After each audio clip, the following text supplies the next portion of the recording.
Here we are in Hanoi, Vietnam, where we're by Hoan Kiem Lake, asking tourists and Hanoians alike to say, the rain in Spain stays mainly in the plain. Let's see how we go.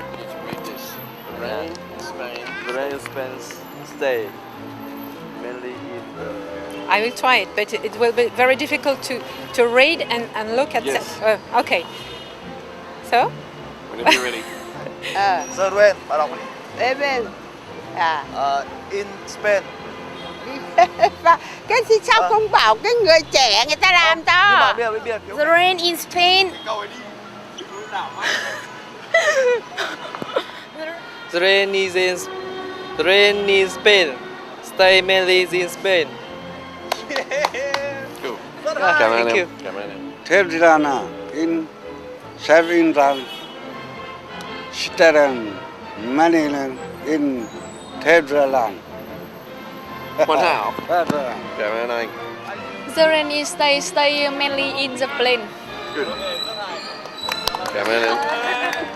Start? Yep. Okay. The rain in Spain stay mainly in the flat. Is correct? Whoa.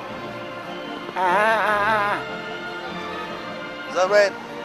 Baby. Vâng. In Spain. Kitchen. The rain in Spain stays mainly in the plain. The rain in Spain stay mainly in the plain. Đúng rồi. Con nhỏ này nó nói tốt, tôi thì không nói được. The rain in the Spain stay mainly in the plain. The rain in Spain stays mainly in the plain. That's it. Thank you. No worries. Stay Say. mainly Belly. in Lee. The rain in Spain stay mainly in the plants.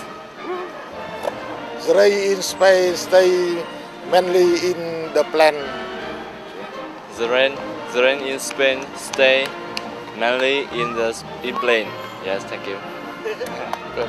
The plant. Khép. Cái gì? The Khép. plant. Khép lên. The Lê. plant. Lê. The plant. Là. Okay. Cảm ơn rất nhiều. Cảm ơn rất nhiều. Cảm ơn bao nhiêu. Thank you.